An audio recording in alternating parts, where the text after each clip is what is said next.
Welcome to maths with ट्रेविलॉजी। स्वागत है आप सभी का आपके अपने चैनल मैथ्स विद ट्रेविलॉजी में। दोस्तों, कक्षा 7 का प्रश्नावली 4.4 है और दूसरे का ए सवाल है। दूसरे का ए वाला हम कर रहे हैं। उसमें लिखा है कि अध्यापिका बताती हैं कि उनकी कक्षा में एक विद्यार्थी द्वारा प्राप्त किए गए अधिकतम अंक प्राप्त किए गए न्यूनतम अंक का दुगुना जमा 7 है। ठीक है, तो प्राप्त किए गए अधिकतम अंक 87 है, तो प्राप्त किए गए न्यूनतम अंक क्या है, हमसे पूछा गया है। मैं आपको एक एक करके बताता हूँ। चलिए बोर्ड पर सब चलते हैं। सबसे पहले इसमें हम मानेंगे कि माना कि न्यूनतम अंक x है। अब आप सोचेंगे कि आप कैसे निकालते हैं। इसके लिए एक छोटी सी ट्रिक है। आपसे जो भी पूछा जाए सवाल के अंदर, लास्ट में हम पूछते हैं कि जैसे इसमें पूछा गया कि प्राप्त किए गए न्यूनतम अंक क्या है, तो जो अपने से पूछा जा रहा है ना, उसी को आप x मान लो। सबसे बढ़िया बात तो यही है। अब धीरे धीरे हम क्या करेंगे, जो हमसे प्रश्न कहता जा रहा है वैसे हम करते जाएंगे। सबसे पहले प्रश्न हमसे कह रहा है कि अध्यापिका बताती है कि उनकी कक्षा में एक विद्यार्थी द्वारा प्राप्त किए गए अधिकतम अंक प्राप्त किए गए न्यूनतम अंक का, देखना, प्राप्त किए गए न्यूनतम अंक क्या है, x है। तो इस अंक का प्राप्त किए गए न्यूनतम अंक x का दुगुना, यानी कि दुगुना जमा 7 है। ऐसा लिखा हुआ जमा 7 है। तो और प्राप्त किए गए अधिकतम अंक कितने हैं, 87 है। तो प्राप्त किए गए न्यूनतम अंक ज्ञात कीजिए। बस यही चीज़ अपने से पूछी गई। अब यहाँ तक आप आ गए हैं तो इस सवाल को आप इस तरीके से कर लोगे। यहाँ तक आने के बाद आप सवाल पूरा कर भी लोगे। तो 2x इक्वल टू, ये 87 है, ये इधर है, और 7 इधर प्लस का इधर जाके माइनस का होगा। फिर क्या होगा, 2x बराबर 87, यानी 87 में से 7 जाएगा, कितना बचेगा, 80। तो अब 2x बराबर 80 आ गया। तो क्या करना है, x का मान निकालना है। x बराबर 80/2। तो x की वैल्यू क्या आई, x बराबर 40। तो 40 क्या आया, 40 आया न्यूनतम अंक। तो मैं लिख देता हूँ यहाँ पर न्यूनतम अंक बराबर 40। ये प्राप्त किया गया न्यूनतम अंक है, वही न्यूनतम अंक x बराबर 40 है। तो ये आपका आंसर है। इस तरीके से आप पूरा सवाल कर लोगे। काफ़ी सिंपल है। इस तरीके से लैंग्वेज को समझना है बस। नेक्स्ट देखते हैं हम। किसी समबाहु त्रिभुज में आधार कोण बराबर होते हैं, ठीक है, और शीर्ष कोण 40 डिग्री है, और इस त्रिभुज के आधार कोण क्या है। याद कीजिए कि त्रिभुज के तीनों कोणों का योग 180 डिग्री होता है। चलिए हम करते हैं इसको। माना कि आधार का कोण x है, इसमें हम मान लेंगे क्योंकि अपने से यही पूछा गया है। तो जो पूछा गया है वो निकालना है। इसके लिए अपने क्या करेंगे, माना कि आधार का कोण x मानेंगे, तभी जाके हमसे सवाल होगा। आधार का कोण बराबर x डिग्री है, ठीक है, x डिग्री है। अब आपको पता है कि अगर समद्विबाहु त्रिभुज है ना, प्रश्न के अनुसार चलेंगे तो आपको समद्विबाहु त्रिभुज के बारे में थोड़ी बहुत चीज़ें पता होगी। नहीं पता हो तो समद्विबाहु त्रिभुज वह त्रिभुज होता है जिसकी दो भुजाएं बराबर होती हैं, समद्विबाहु। ठीक है, दो भुजाएं, बाहु माना भुजाएं, और समद्विबाहु यानी कि दो भुजाएं बराबर, है ना। प्रश्नानुसार समद्विबाहु त्रिभुज के बारे में पूछा गया है ना। समद्विबाहु त्रिभुज के बारे में हमसे कहा गया है।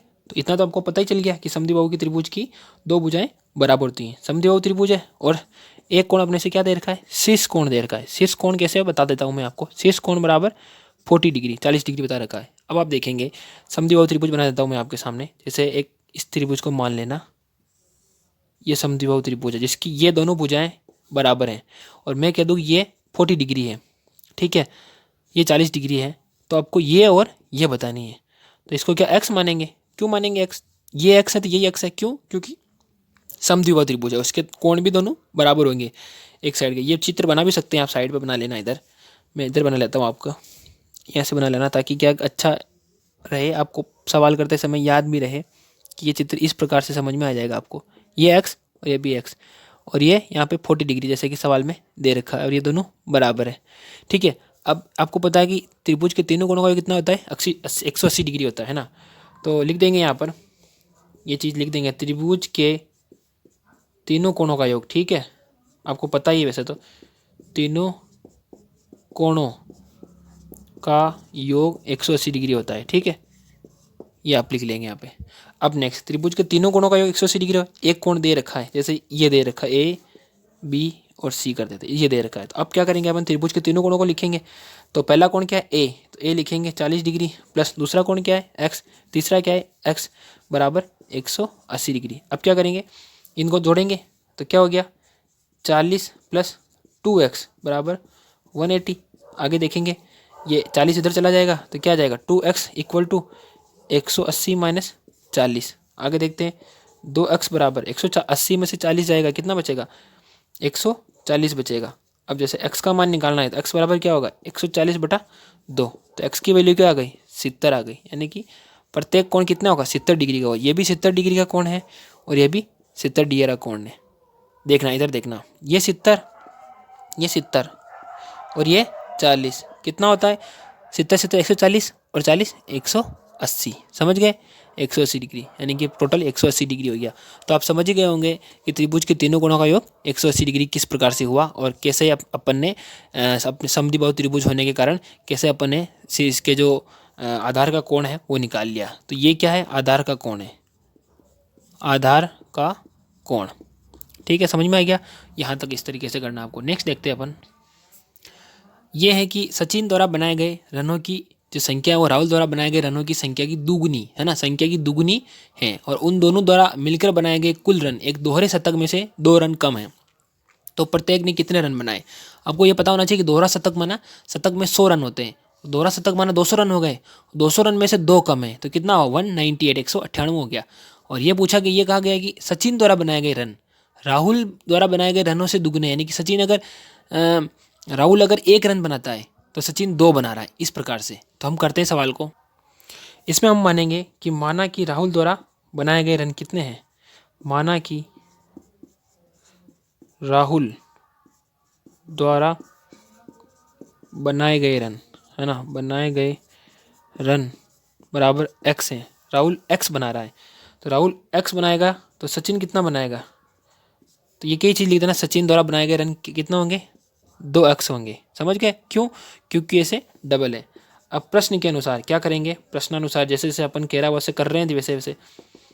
तो इन दोनों का योग पूछा गया, इनका दोनों का योग है कि दोहरे शतक से 2 कम है। तो कैसे करेंगे? x प्लस, है ना, 2x प्लस 2x बराबर 198, इस प्रकार से कर रखा होगा। ठीक है, इसको करेंगे। x और x कितना होता है? 3x होता है। ठीक है, इक्वल टू 198। x का मान निकालेंगे, कैसे करेंगे? 198 ऊपर और 3 नीचे आ जाएगा। कितना होगा? 3 5 15, 3 6 18, 3 6 18, यहाँ पर 3 6 18। तो x का मान क्या है? 66 आया। तो यहाँ लिख देंगे x बराबर 66। अब ये 66 किसने बनाए? ये राहुल ने बनाए। तो सचिन ने कितने बनाए? वो 66 के डबल है। तो यहाँ राहुल का कितना आ गया? 66 आ गया। और सचिन का कितना आया? 66 गुना डबल, कितना होगा? 6 दूनी 12 का 2 हासिल का 1, 6 दूनी 12 ने 13, 132। अब देखना, इसने कहा है कि ये इनके दोनों के रन है ना वो दोहरे शतक से 2 कम है, 198 है। तो इनका दोनों का योग 198 आना चाहिए। कितना? 132 और 66, कितना? 6 और 2 8, 6 और 3 9 और 1 198 आ गया 198, यानी कि अपना उत्तर सही है। तो यहाँ सर आपको यहाँ लिख लेना है। लास्ट में लाइनें लिखनी है आपको, मैंने नहीं लिखी इसका मतलब ये नहीं कि आपको नहीं लिखनी, आपको लिखनी है। ऐसे लिखना कि राहुल द्वारा बनाए गए रन बराबर x बराबर 66 यानी कि 66 और सचिन द्वारा बनाए गए रन 2x बराबर 66 गुना 2 बराबर 132, ये आ गया और ये आपका आंसर है। आई होप कि यहाँ तक आपको समझ में आया होगा। समझ में आया हो तो वीडियो को लाइक करें और चैनल पर नए हैं तो सब्सक्राइब करें। मिलते हैं अगली वीडियो में, तब तक जय हिंद।